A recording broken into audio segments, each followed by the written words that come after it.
So that's why we're here today, to talk about some Sadus, The Shadow Inside, the new record. Cool, man. What do you think of it? You heard the Wow. whole So album? am I the one being interviewed, or you're the one being interviewed? No, I gotta. I You already heard? posted my the album review on my YouTube channel, and I posted this past weekend, and I like the album a lot. I think you guys did a wonderful job with the record. I like the sound of it. I like the fact that definitely has a throwback feel to it, but it doesn't necessarily feel like it's from the vault. It has a modern touch to it at the same time, so it's not outdated in the approach and the execution and the sound, but it has that old school flavor to it that I think it's really important for a band to have to continue, especially a band that has the legacy that we're speaking of. Well, thank you. That's great. Appreciate it. So that's It's that's kind of. my take. So now that you know how I feel about the album, how do you feel about the album? I enjoyed making it. It was a lot of work, but I had a good time. We had we I think we spent more money on food. We just ate and drank like fish, and it was a good time, man. We had a good time. That's what it's kind of about for us. We're not like a professional band. We're not. We don't make money from this, obviously. So Who does these it's days? just what's that? Who does these days? Yeah. So it's just for the love of metal, man, and Yeah, so that's what so it's so let about. me ask you this. 17 years, long hiatus, for lack of a better word. What made this the right time? I just was like, I was waiting on everybody. I was trying to like get everybody, together, and everybody had their separate things, lives. Everybody's just living, and it was really hard to just try to. For us, it's like, man, you got to be, you know, for to really lock down the music. It's a big commitment, and so it's hard to get everybody together on the same page. People have things going on in their lives, and literally I had things going on in my life, and when some people are ready, let's fucking jam, and then you're like, nah, I got this thing, or just life in general, living. It just time catches up with us, and we just kind of, it's I do was just like I was doing everything on my own. I didn't have anybody, and it was really sad for me. I was like, fuck, man, because I don't have like a bunch of people that I play with, or I like tried to get together with people, and for me it was just super hard because I've never jammed with any other guys. I've literally John and Steve are the only guys that I've ever played with other than Rob back in the day. I've never been in like a cover band, or I've never um, been in any other, let's jam. I'm not that guy. I'm like, for some reason, I don't know why, but so I was just on my own, and I was writing all these songs. I got an iPhone for all things, back in just not too long ago, and I got an app, and I just started writing music, and I for a long time I didn't smoke weed, so I started smoking weed again, and that's the Sadist motto, man. We have it down on the first record. It's like weed equals practice. Practice equals songs. Songs equals album. Album equals tour. Tour equals money. Money equals weed. It goes a vicious It's cycle. it's a circle of life. The circle of life, right? I Yeah. love how it all went back to weed. that's that's what it was, for us at least. It was like, you get stoned and we jam on our, you know, that's what it was back in the day. And it kind of started happening again for me. got a little inspiration going and started writing our songs. I had like 60 songs and I was like, fuck, who wants to fucking jam? And nobody, Steve started back, he was right out the gate from 2009 after our little tour. He was like, bam, bam, bam. He wanted to fucking, and me and John had a lot of family problems at the time and it was just not happening. And I think that kind of steered him in other directions because he has to get his stuff out. And I was like, okay, well, he's dedicated to music, so freaking go crazy. Whereas for me, I just had to freaking pay the bills, man. I had to freaking, like us, we had to Mhm. work and John had his own demons and craziness going on, so it was a different time and eventually I got John to be interested in playing again and I showed him a bunch of my tunes and we started writing some songs together and those songs we threw in the garbage, of course. You're like, what is that shit? Were you fucking drunk or high or what was that? We threw a bunch of songs away and then got to where we had like really good 6 songs. I was like, these songs are cool, man. Maybe we should record them. So we went and I was kind of already working with Juan, and Juan was like he was like my driving force. He was like, Darren, you have to keep going, man. Cause he's like, come in my studio. I did like a little video and just me on my own. It's called In the End, like a little song and old Sadus material, just showing, just for me to play and just to get my own shit out. And that's what basically we're trying to do is just get our freaking manly freaking aggressions away from our souls so we don't fucking kill people. Everybody needs an outlet, and our outlets, we have to make sure that we have outlets so we don't, that's why I don't carry a gun because I'm gonna shoot your motherfucking ass because you fucking, whatever. So that's why I have music. So That's why you have a guitar instead. exactly. So I grab the guitar and I, you know, get my aggressions there. So I basically wrote 6 songs and recorded them with Juan, and they sounded pretty cool. And I was like, I wonder if anybody would even want to hear it.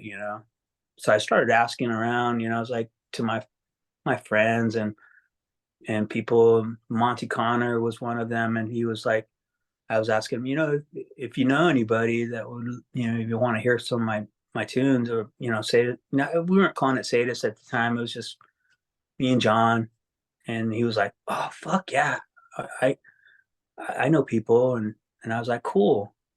And he goes, "Me," and I was like, "Oh, okay. Well, I'll send it to you." And he was really interested, and so we went back in the studio and we recorded 4 more tunes for this new record, and that's the record right there. Wow, So that's quite the path, quite the journey to get to where we are today. And then you're releasing a record 17 years later on Nuclear Blast.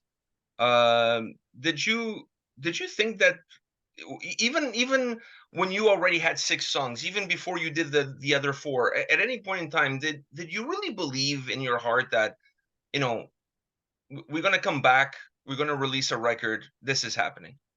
I had no idea. I'm not doing it. I'm just not. I have no plan.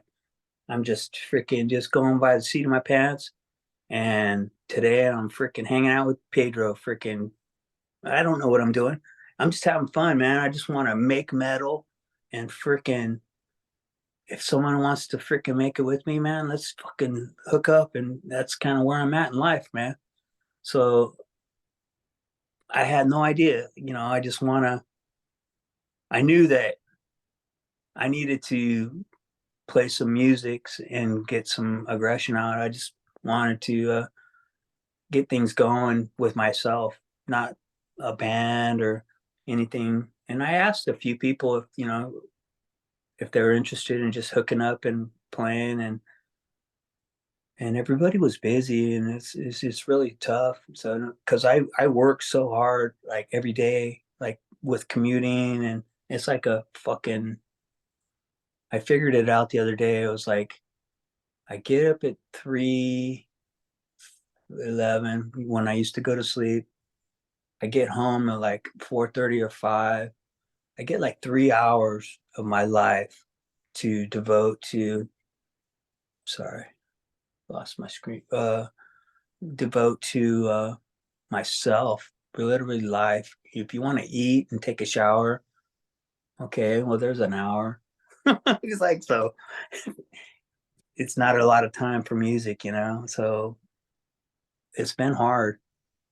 And you said that at the beginning, you're not calling this Sadus. You just were working on some songs, let the songs be the songs, and you were not really thinking of the band. But once you decided that, once you guys decided that, okay, we're gonna release this, we're signing with Nuclear Blast, we're gonna release an album. It's gonna be a Sadus album.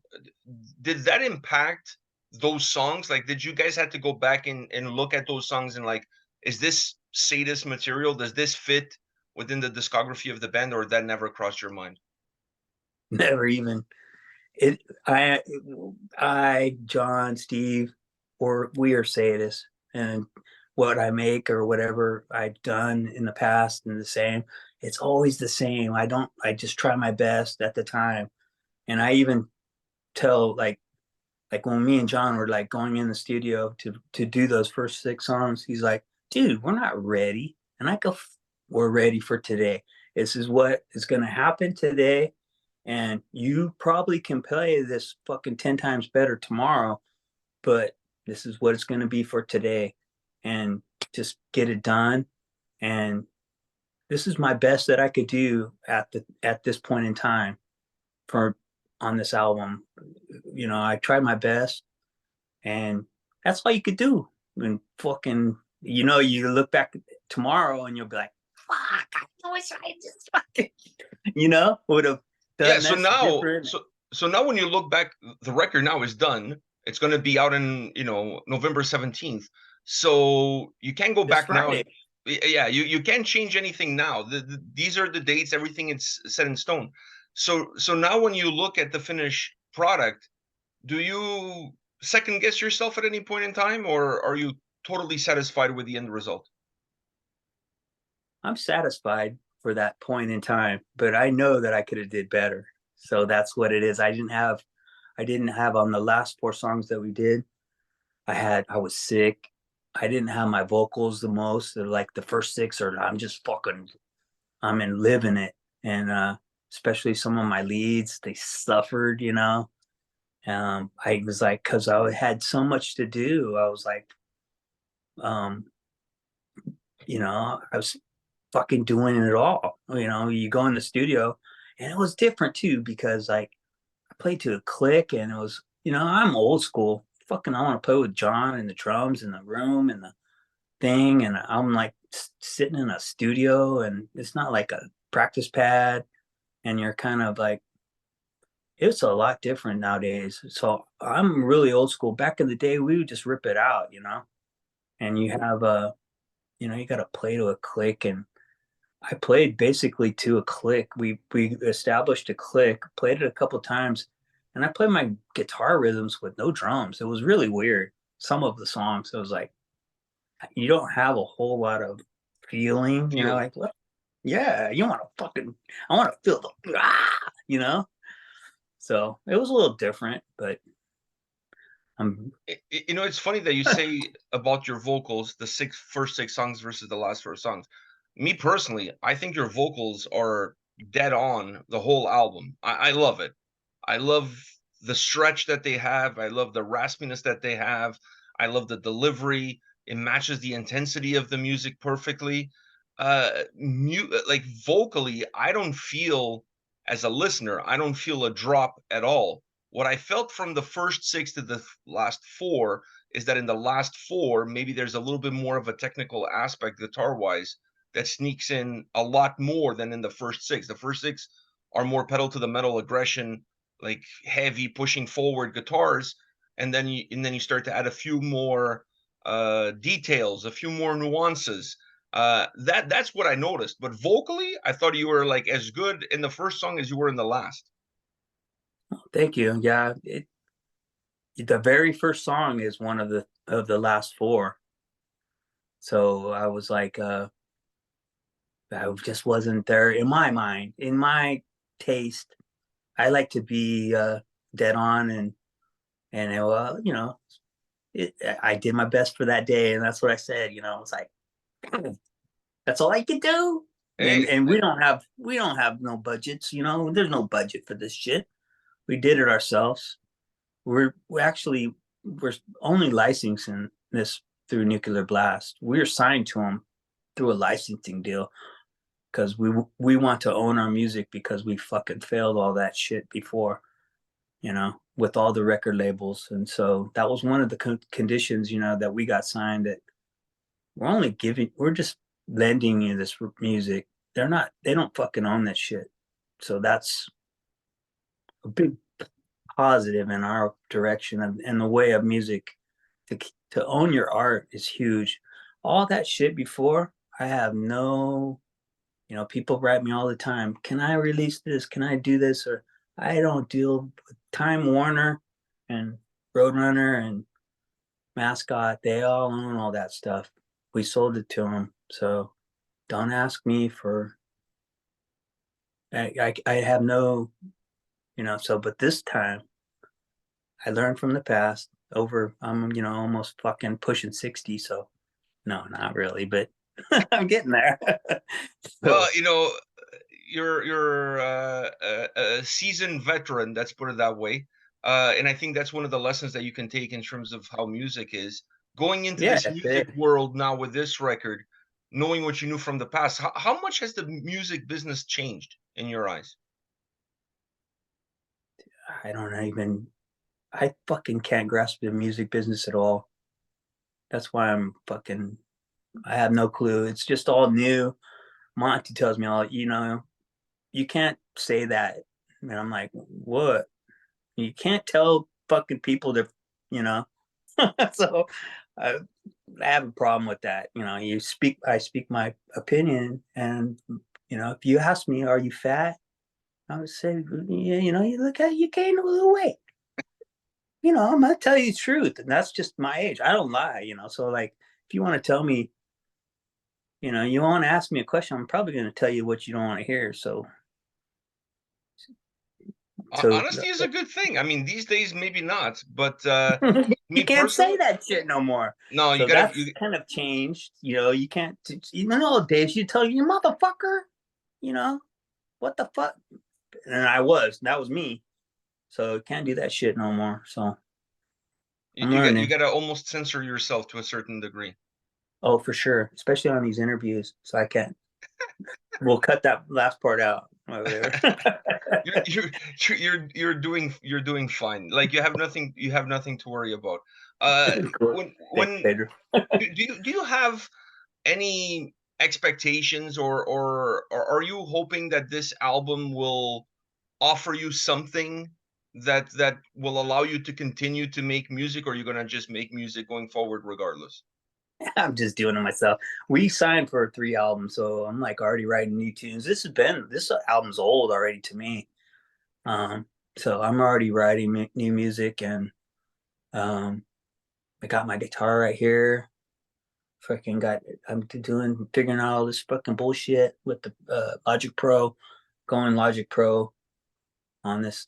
Um, and you know, I went from the phone, and then they upgraded the phone. Remember, I told you I started on a phone, I Hmm. think at the beginning of this thing, and that like really inspired me. I got this app on my phone, and I could just plug into my phone and have a full studio. Really?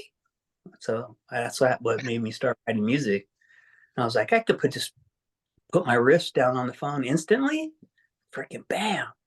So now I'm doing that with Logic Pro finally, and working with John, and we're just writing a new album as we speak. So that's most important to me right now, is just fucking getting my metal out. And hopefully if you like it, I appreciate it. But if you don't, you know, I understand it. people, it's a little change for people. People don't like change.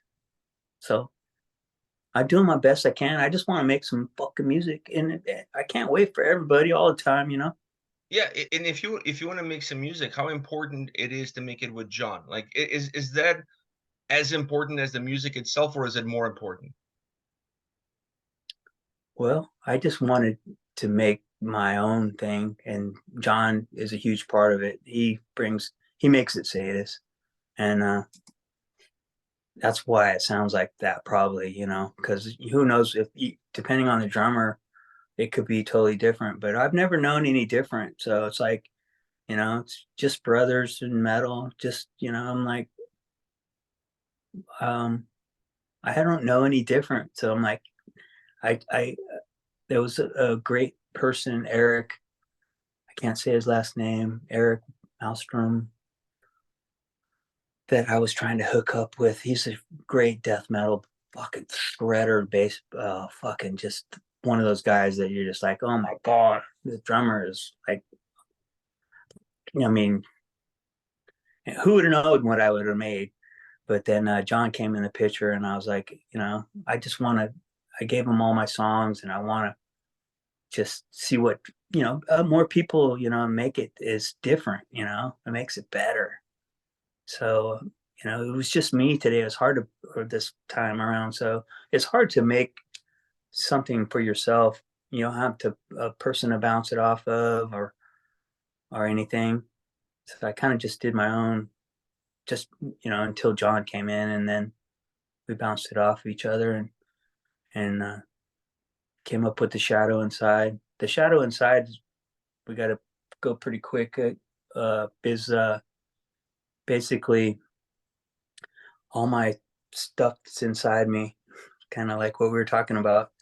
Is you have that ball of fire, and that ball of fire either consumes you, or you let it go and it freaking burns, so that you can freaking feel the coolness. And we have like I done a few things, touched on this back in the day with some of the records of like the sickness inside myself. Some people say I'm sick, like back in the other albums, or okay, this guy has a fault in his mental development. He's sick or whatever. And so I kind of expanded on that with like the devil in me. You have those, the guy on this shoulder and the guy on that shoulder, and the devil in me is just like envelops everything for me. And you got to let him out, or he's gonna freaking envelop you. So that, with like Scorched and Burnt, that's a real personal song. And um, it all kind of had a little theme around it, which John was noticing in the lyrics of like, the sickness too. I got sick, and I had an accident happen to me, and I kind of had a brain injury, so I'm a little bit messy with my words as I speak. But uh, I wrote about that. It's like the sickness in me. So it was all personal, kind of like the things that are inside my myself, and kind of wrote the lyrics around that, or the whole theme around it. But I didn't really even realize it until we all looked at all the lyrics and we're like, okay, what can this be? So it kind of represents the whole entity of the shadow inside, the person inside of us that needs to be released, and released onto the And world, set and and set free.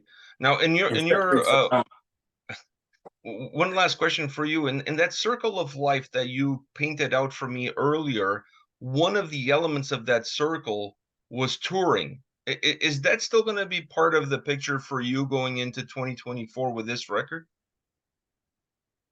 it's gonna be big, I guess. I don't really know, but I get stuff all the time, and I'm figuring it out as I go. But yeah, we're gonna do it upright. It's gonna be big. So fans can expect you guys to hit the road. I imagine, yes, we will be in your neighborhood sometime soon, I hope which will so. be fun. I hope so. Yeah, That way, and we can talk in person about the circle of life. it all starts with weed, remember? Well, hey, if you come to Toronto, it's totally legal here, so I can definitely bring some to the show. That would be awesome. Last time I went to Canada, I had to sneak it in. You I've don't only have to been to do that. Canada. You don't have to do that anymore.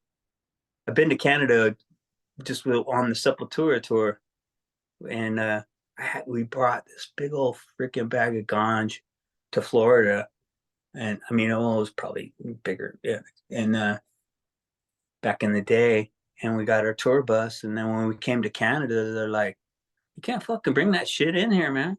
You're gonna have the dogs are gonna, you know." So I duct taped it all up, and I lowered it down in my cubby in my cubby in the bus, and I lowered it down with duct tape down inside of the air conditioning system of the bus.